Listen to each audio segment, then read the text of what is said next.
start my talk by talking about a view that's a little bit different from my own, which is a very optimistic view as well captured by Shakespeare, and in particular Hamlet. Hamlet may have been joking when he said this, I'm not quite sure, but Hamlet is famous for having said, "What a piece of work is man, how noble in reason, how infinite in faculty." And that's certainly a pretty picture of humanity, but I'm not sure it's the right picture of humanity.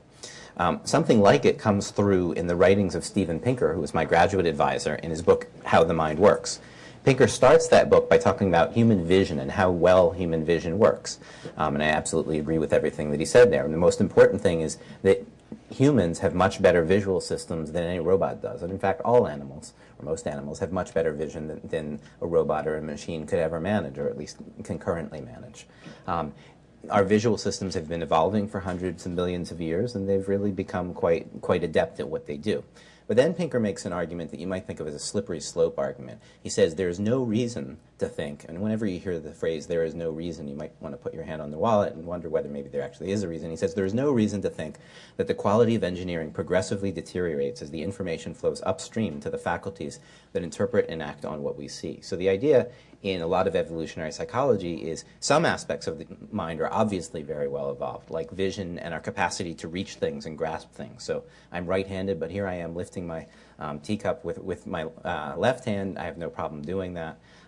You can do this even, I could probably do, well, I'm a juggler, I could probably do it behind my back if I had to.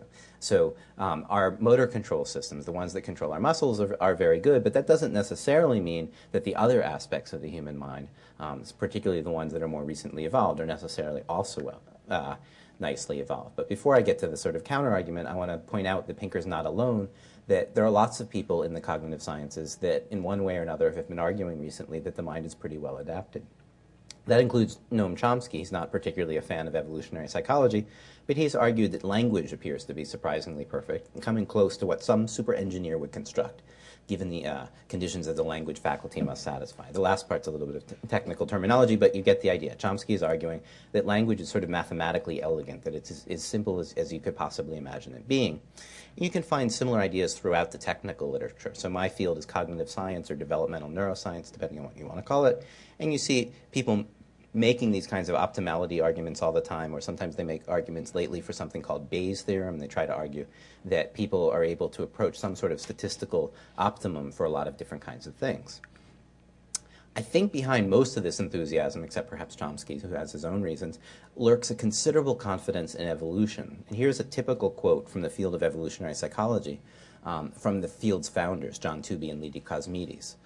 They say, because natural selection is a hill-climbing process, and I'll talk about what that means in a moment, that tends to choose the best of variant designs that actually appear, and because of the immense numbers of alternatives that appear over the vast expanse of evolutionary time, you might want to keep the vast expanse part in your minds, natural selection tends to cause the accumulation of superlatively well-engineered functional designs. Again, this is quite an optimistic view, but when you look at some of the empirical facts, you might reach a different conclusion. And it's not just the guy on the left, about whom I think all of us, or most of us, have our doubts, but for example, it's the voters. So when we think about democracy, it's a serious issue that people may have trouble tracking data, keeping track of reasonable arguments, and so forth. And I think it's easy to lose sight of just how bad human beings are, how gullible we are, how bad we are at forming proper beliefs, because nowadays we have something really working in our favor, which is culture, and the internet can sort of spread good ideas very quickly and so forth. But if you just look back a couple hundred years ago, for the first 100,000 years of human existence, people believed in ghosts and witches and astrology, animal spirits, bloodletting, all of this kinds of stuff. So I don't think that you want to think of human beings as machines that are sort of inevitably guided to the truth or anything like that. We've got our problems when it comes to reasoning and thinking about data. So I'm not sure it really is reasonable to think of the human mind as being superlatively well engineered. And what I really want to try to do today is to think about, to the extent that maybe the mind isn't so well engineered, why isn't it? On the basic point of whether it's well engineered, I like what Bertrand Russell said to Aristotle, basically. Aristotle is famous for saying that man is the rational animal. He was trying to figure out what's different about human beings relative to other animals. And I think he's right in a sense, which is that we have the capability of being rational, but we don't always use it. It's like the white-collar comedian Ron White saying, "I had the right to remain silent. I just didn't have the ability." We have some capacity, I think, for being rational, but that doesn't mean that we're always so capable of using it. And as Bertrand Russell said, all of my life I've been searching for evidence which would support this idea that man is a rational animal. Certainly we're not consistently rational. So what gives? How can we reconcile the supposed power of evolution and what it's supposed to do with the vast expanses of time and so forth with the manifest clumsiness of the human mind? I mean, I give in this book, Kluge, lots of examples of where we do things that are irrational and silly and so forth. But the real point of the book is not just to give those examples. You probably can come up with your own, but to think about why we should find them. Why is it so common that we find different kinds of mental flaws? What is it about evolution?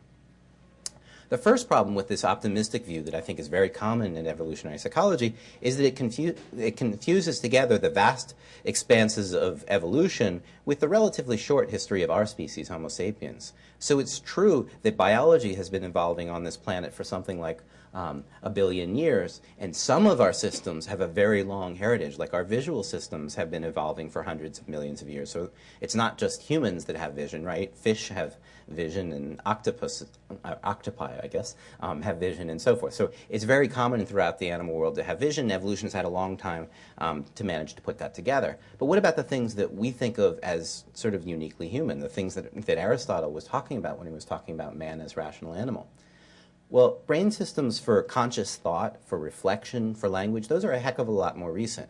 Now we're comparing not systems that are a few hundred million years old, but things that are like 100,000 years old. So language and the capacity to sort of sit around and reflect and talk about books and stuff like that, that's a whole lot less recent, and that means that evolution has had a whole lot less time to debug things. There's a second problem here, too, which is that I think that a lot of people have wildly overestimated how clever evolution is. Of course, evolution isn't clever at all. It's a blind process. It can't really be clever. It can just, sometimes it can work out that it produces good results. Oops, the animation's not quite right here, but actually, excuse me.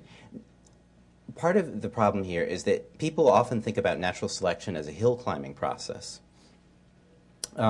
Where what goes on is that over time things incrementally improve a little bit. So this is Mount Fuji, and you can imagine that that what evolution is about is basically climbing to the top of the mountain. This is a very common metaphor. Richard Dawkins uses it, for example, in his book Climbing Mount Improbable, and Tooby and Cosmides used it in the quote that I described before.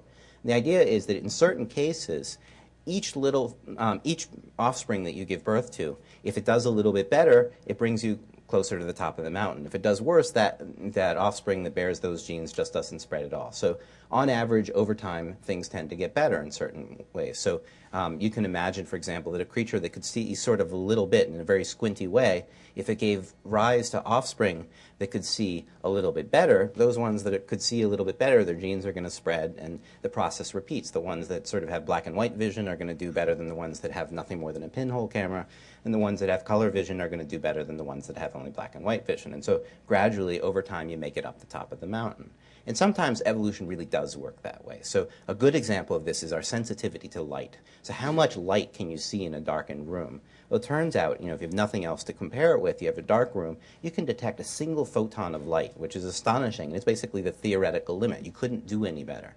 So in that respect, the human eye has made it to the top of the mountain. Evolution has done very nicely for itself. But there are other respects where evolution hasn't done nearly as well. Like, consider the fact that your retina, although it's very sensitive to light, is actually installed backwards. So there are all these wires in the front of your retina that go through the front of your retina to the back, and so you wind up with a blind spot.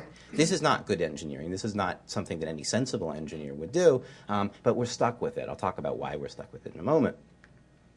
The problem with the metaphor of evolution as a mountain climber is that it's really not one mountain. It's really more like a mountain range. So you can think of evolution as a landscape.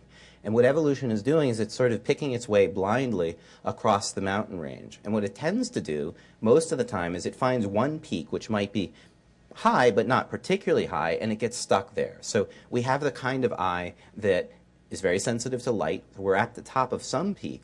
But on the other hand, we have the kind of eye that has all these wires going through the back. So we're not at the best possible eye, but we're not going anywhere either. It's good enough, and evolution is sort of, if you want to anthropomorphize it, evolution is happy with solutions that are good enough. It doesn't require perfection. And if you're in one place of the mountain range, it might be really hard to get to the other part of the mountain range. What do I mean by really hard? What I mean is that evolution is a matter of probabilities. In order to change something significantly, you need a lot of genes to change. So you could ask yourself, for example,